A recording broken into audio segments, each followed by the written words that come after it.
Изграждане на покривна система Тондах. Дали покривът ще бъде с дървена обшивка или без дървена обшивка, последователността на работата е една и съща. Материалите, използвани в системата, също не се различават.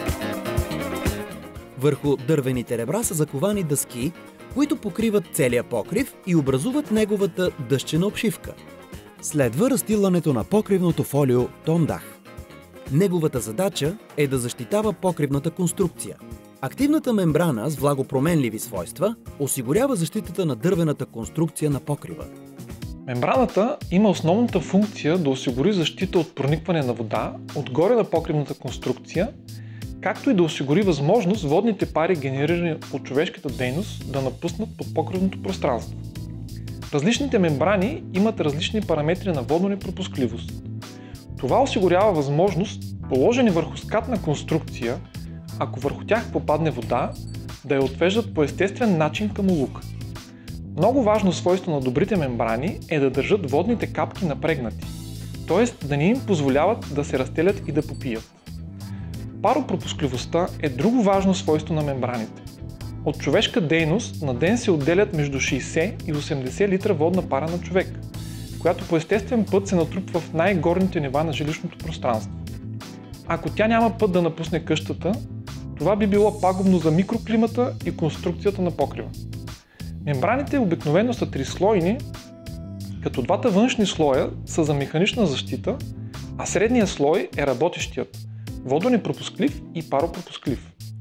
Средният слой обикновено е микропориозна мембрана, но вече на пазара съществуват и такива с активна мембрана, която транспортира водните пари по химичен път, чрез всмукване или дифузия. Този вид мембрани осигуряват още по-добра паропропускливост. Фолиото се разстила по целия покрив. Ако сте решили вашия покрив да няма дървена обшивка, фолиото се монтира директно върху гредите.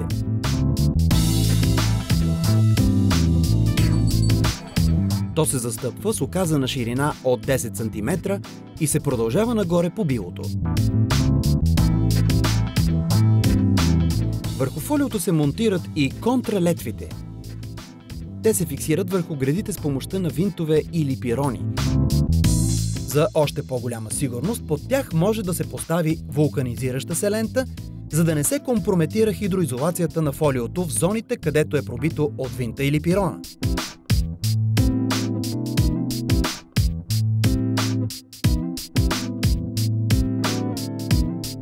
Дървесината, която се използва в конструкцията на покрива, е препоръчително да е обработена предварително срещу вредители.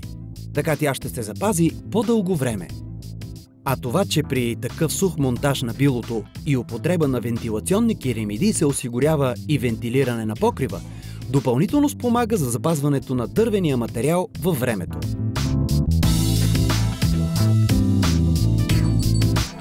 Хоризонталните или така наречени носещи летви се фиксират на точно определено разстояние, което се определя от размера на керемидите. Първата летва се монтира в долния край на покрива. Предимството на показаните керемиди е, че те са с така нареченото приплъзване и по този начин, независимо от дължината на ската, няма нужда от рязане на последния ред керемиди. При избрания в случая модел керемиди, втората летва се фиксира на 31 см от първата.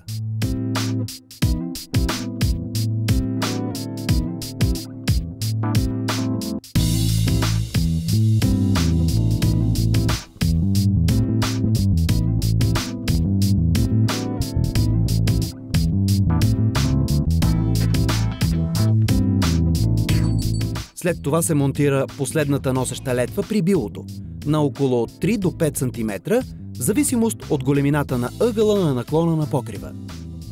Колкото е по-малък ъгъла, толкова по-надолу се монтира летвата. За да се получи красива визия на покрива, разстоянието между втората хоризонтална летва и летвата при билото се разделя на равни части, което е много важно при монтажа на керемидите с приплъзване. Всъщност, целта на това оразмеряване е горната керемида да е цяла и да не се реже. Производителят предлага на своите клиенти таблица за оразмеряване в зависимост от избрания модел керемида.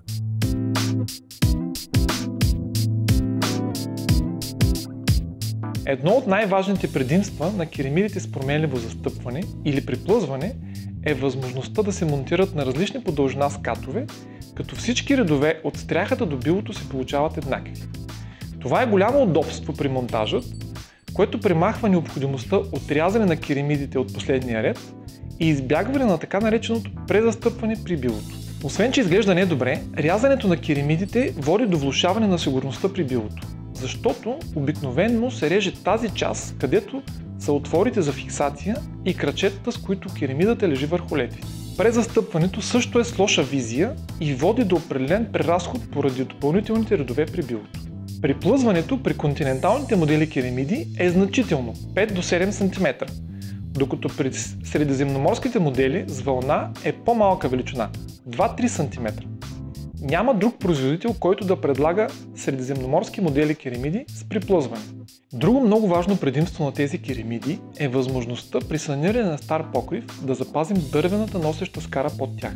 Това е възможно благодарение на големия диапазон на приплъзване на керемидите. Така се пести време и пари. А сега ще се заемем и с другия важен елемент от покривната система – монтажът на държачите за капаците на билото.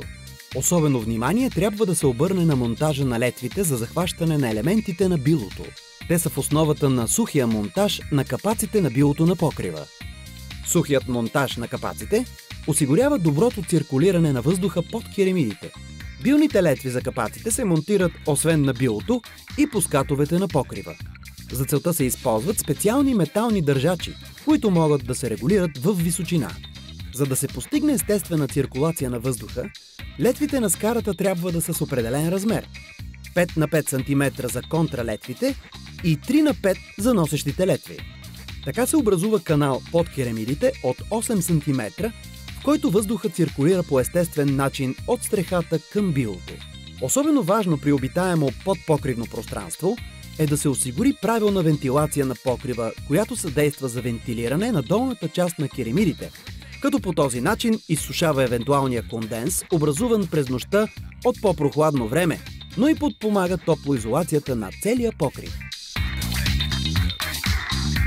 Най-важната функция на сухия монтаж на хоризонталното било и маията е да осигури възможност на вентилационния поток от стряхата към билото да бъде изведен навън. Стремежът е този вентилационен поток да е постоянен. Затова с използването на елементи за сух монтаж, вентилационна лента, летводържател и скоби за капаци, даваме възможност на влезлия през стряхата въздух да напусне през билото. Тъй като сечението на входните отвори за въздух през стряхата почти винаги са по-големи, се налага и добавянето на вентилиращи керемиди в горните редове за подобряване на циркулацията. Така образувалият се вентилационен поток дава следните положителни ефекти за покрива. Изсушава евентуален конденс под керемидите вследствие на резки температурни промени, обдухва двойната скара и я запазва по-дълго време в добро състояние, отвежда водните пари напуснали покривното пространство, охлажда покрива и дифузионната мембрана през горещите летни дни. Вече споменахме за сечението на летвите за двойната скара, като този начин на монтаж дава възможност, дори ако капне капка по фолиото, свободно да стигне до улука, а не да се задържа по конструкцията. Не на последно място остава естетическия ефект от изпълнението на билата. Няма го недобре изглеждащото замазване на капаците, което обикновено е нетрайно поради спецификата на вароциментовите разтвори. В течение на времето те започват да се напукват, задръстват улуците и налагат нови ремонти. Наличието на отвори при стрехите дава възможност за влизане на насекоми и малки птици под керемидите.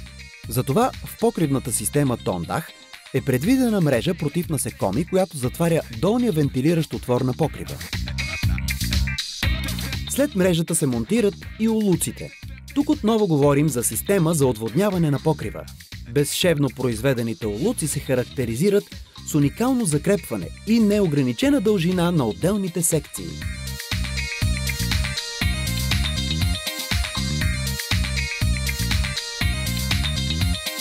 Накрая идва ред и на самите керамични керемиди Тондах. Свикнали сме да асоциираме понятието правене на покрив само с редене на керемиди. Но както виждате, за да разчитате на един добре функциониращ покрив, има редица изисквания и операции, които трябва да бъдат извършени преди същинското редене на керемидите. Керемидите по правило се редят от дясно наляво и отдолу нагоре. Редят се много бързо и лесно, ако подготовката и монтажа на дървените носещи летви е извършен прецизно.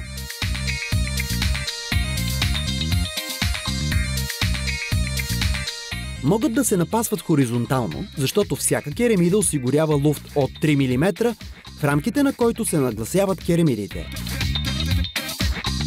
Разходната норма на керемидите Тондах е между 12,3 и 15,4 броя за 1 квадратен метър, в зависимост от наклона и приплъзването. А ако искате да изчислите и тежестта, то една керемида тежи 3 кг и 300 грама.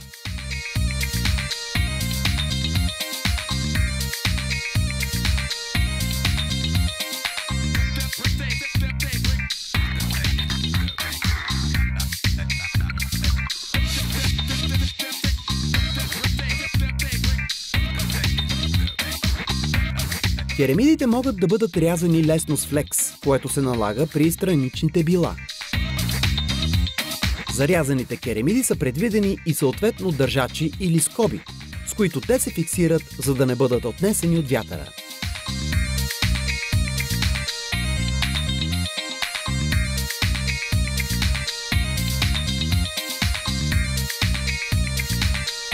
Снегозадържащите елементи се редят от втория ред нагоре, като спазват шахматно разположение, за да осигурят разделянето на снежните маси, натрупани на покрива.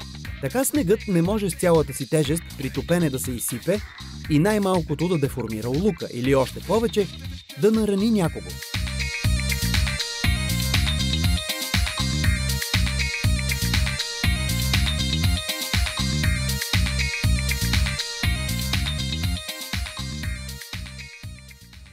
При монтажа на капаците първо се полага специалното перфорирано фолио Тондах върху билната летва. Целта на това фолио е да не допуска навявания от сняг под капаците, а перфорациите пък осигуряват безпроблемната вентилация. Фолиото се залепва към керемидите след отстраняване на предпазната лента. На пазара се предлагат и текстилни аналози, но с времето и най-вече тежкото влияние на слънцето, те се компрометират.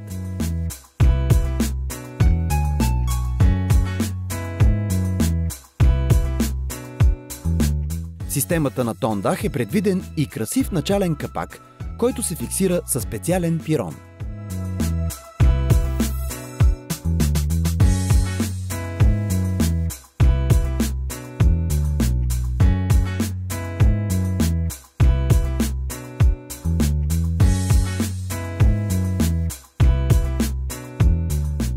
Металната скоба, фиксирана към билната летва, придържа горния капак. Всеки капак може да бъде фиксиран или с скоба, или с винт, като отворите за винтовете не са разпробити, но това може лесно да се направи, ако сте решили да ги монтирате с винт.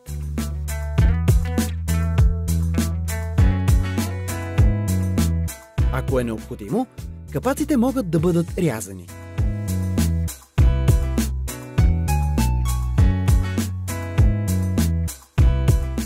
Тройният капак Тондах дава завършен вид на целия покрив.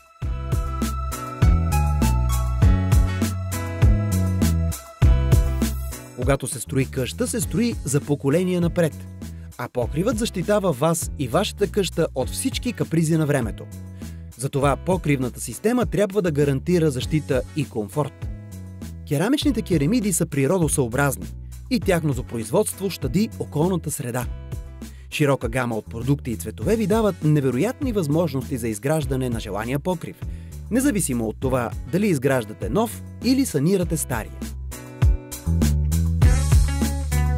Студените покриви имат едно основно предимство, а то е, че играят ролята на естествена преграда или буфер между вътрешното жилищно пространство и външната среда.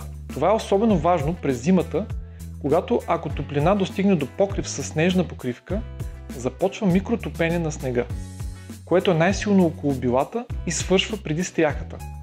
Тогава по улиците обикновено се натрупва лед, от повторно заледената вода и се образуват така наречените ледени бабуни.